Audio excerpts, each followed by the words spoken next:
Y dicen que fue un error derivado del uso de conceptos pertenecientes a una terminología obsoleta. Salieron a decir que fue un error luego de que se filtrara el anexo 1 de esta disposición, donde se llamaba idiota, imbécil, débil mental y retardado, para caracterizar a quienes sufren problemas mentales. Es el anexo 1 del documento de ANDIS, la Agencia Nacional de Discapacidad, términos que se utilizan para categorizar a las personas y para darles o no una pensión determinada. La polémica por el uso del lenguaje, porque las palabras tienen peso, las palabras significan algo muy importante, según cómo las usemos, ese escándalo es lo que desató. Porque si no, esto pasaba, esto quedaba en el manual. Cuando se publica en el boletín oficial y cuando empiezan los rumores, en realidad unas semanas antes, se genera todo esto. Estamos en diálogo con Agostina Quiroz, es abogada del Programa Derechos de las Personas con Discapacidad de la Asociación Civil por la Igualdad y la Justicia, ACIG. Agostina, bienvenida. Mariela te saluda. ¿Cómo estás? Hola, un gusto. ¿Cómo están? Bueno, la verdad que te iba a decir sorprendida, pero no estoy sorprendida. Porque esto es como una provocación más, ¿no? Es una mancha más y una provocación más. Y eso es a veces no sé tan bien si no se hace como para entretenernos y enojarnos, pero no podíamos quedarnos callados, ¿no? Nadie se podía quedar callado ante una situación donde ahora salen a pedir disculpas o echan a 2 funcionarias, no el que puso la firma, las otras 2 funcionarias las echaron, y poner esto en que, bueno, en realidad se utilizó una terminología obsoleta. ¿Cómo les llega a ustedes esto? ¿Se enteraron como el resto de la gente por la publicación en el boletín oficial o ya lo sabían de semanas anteriores? Mira, la realidad es que la resolución se publicó el 14 de enero, o sea, ahora estos días estuvo generando más revuelo mediáticamente, pero es una resolución que está publicada hace ya un tiempo. Y nosotros cuando nos llegó cuando la vimos en el boletín oficial, preparamos un reclamo administrativo contra la agencia, que lo presentamos con varias organizaciones, justamente, cuestionando, no solo los términos, sino también el hecho, y esto es muy importante, de que la evaluación es solamente médica. Porque como vos decís, ahora, van a modificar la resolución y dijeron que había sido un error y que los términos eran obsoletos, pero más allá de eso, la evaluación va a seguir siendo médica cuando se trata de determinar como este porcentaje de lo que le dicen invalidez laboral para poder acceder a la pensión. Claro. Y no debería ser solo médica, porque hay muchas cuestiones que pueden hacer que una persona no acceda al trabajo, y sobre todo una persona con discapacidad, y además hay que tener en cuenta de que cuando hablamos de discapacidad actualmente lo tenemos que enmarcar en lo que es el modelo social, lo tenemos que entender desde el modelo social, que entiende la discapacidad como una interacción entre la condición de la persona y las barreras del entorno. Entonces, una evaluación que mira si la persona puede o no acceder al trabajo y en qué porcentaje puede o no hacerlo, no puede ser solamente médica, no puede mirar solo el diagnóstico o esa condición, sino que tiene que también evaluar estas barreras.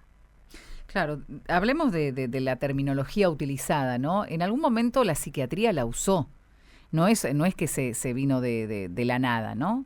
Pero hace muchísimos años que esto no se usa, por eso me cuesta entender la categoría de fue un error. Si hace un montón que esto no se usa. ¿Qué fueron a buscar? ¿Fueron a buscar a dónde? ¿A una hemeroteca? ¿A un manual viejo? La verdad es que hace un montón no se usa, y además ya no se usa con un sentido, ¿no? Porque esto en algún momento, como decís, fueron determinados como diagnósticos o categorías médicas y luego fueron usados de forma muy peyorativa para referirse a las personas con discapacidad. Entonces, el no utilizarlas es un avance, y además es un avance al que estamos obligados legalmente, porque hay una convención, que es la Convención de los Derechos de las Personas con Discapacidad, que establece de forma específica la obligación legal de lo que se llama toma de conciencia, que es esto, ¿no? Como repensar, cuestionar y avanzar en dejar de usar este tipo de términos.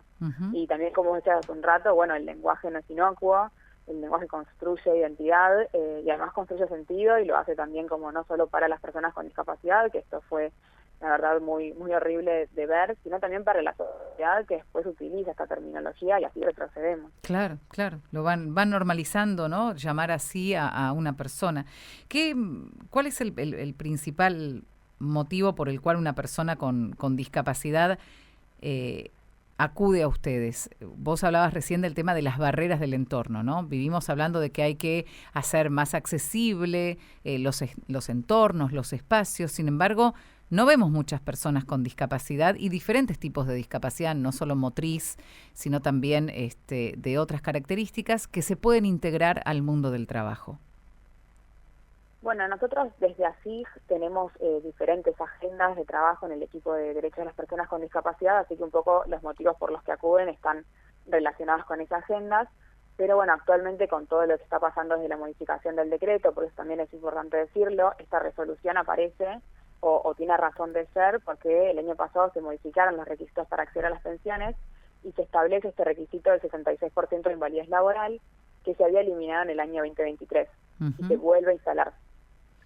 Entonces, bueno, a raíz de estos requisitos, porque además no es el único que se reinstala, son también otros, que todos son inconstitucionales a la luz de esta convención, bueno, estamos teniendo algunas consultas más en relación con esto, con la suspensión de pensiones, muchas consultas por el no otorgamiento, hay muchas personas que hacen el trámite y que todavía no se las han otorgado, ni por sí ni por, o sea, tampoco se las han denegado, digo, no tienen respuesta ni por sí ni por no, y en ese sentido estamos acompañando y asesorando bastante. Claro.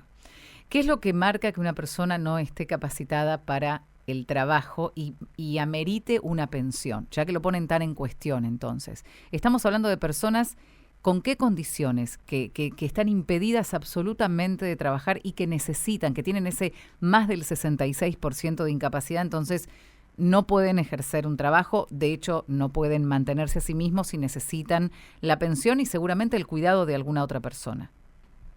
Bueno, nosotros cuestionamos igual ese requisito justamente de la invalidez laboral, claro. O sea, alcanzar un porcentaje de invalidez laboral, porque decir que una persona es o no es inválida para el trabajo, bueno, es una lectura con la que no estamos de acuerdo y que además es contraria a este modelo social que les contaba hace un rato, porque es esto, las personas con discapacidad no son inválidas para laboral, para trabajar, incluso con alguna condición que pueden tener, características personales.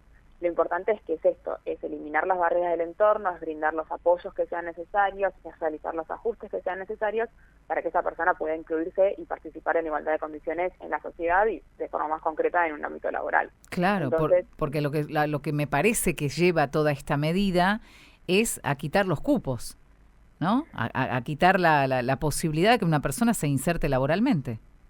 Sí, saliendo de los cupos también, digo, genera esta construcción de que las personas con discapacidad no son válidas para el trabajo y las continúa segregando, excluyendo, en vez de pensar cómo las podríamos justamente incluir, qué tenemos que hacer como sociedad para garantizar esa participación, esa inclusión, que en el mercado laboral la segregación es muy fuerte y la exclusión es muy fuerte.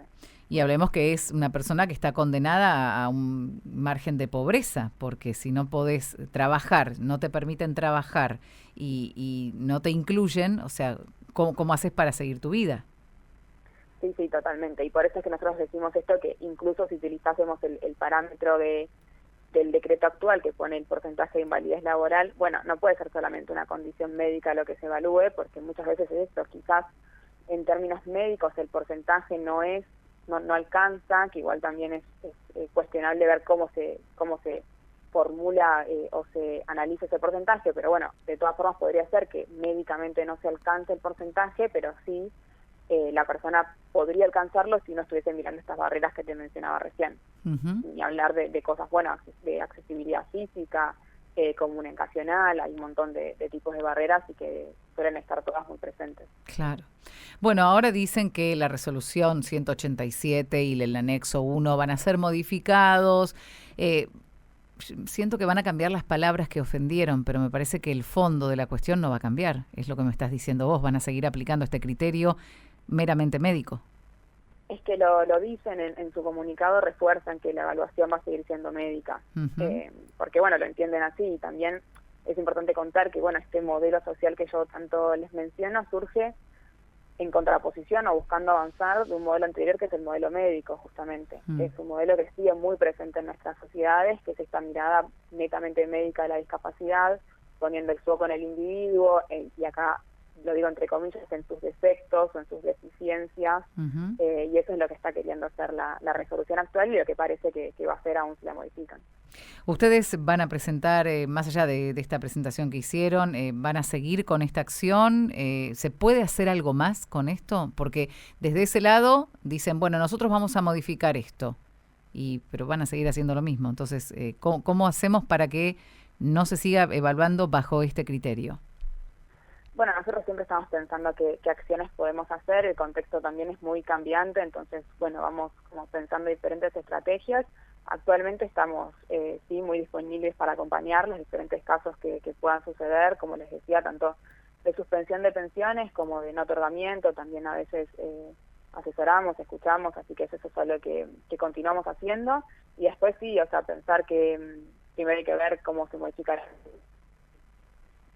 lo estipula y bueno, y ahí veremos bien qué curso de acción tomamos, pero por lo pronto sí decir esto de acompañar, asesorar, incluso desde así publicamos unas guías para las auditorías, porque bueno, las auditorías también hay que decirlo, son muy inaccesibles para las personas con discapacidad, llegan cartas documentos que la verdad no son de fácil comprensión y bueno, además siempre en formato escritos.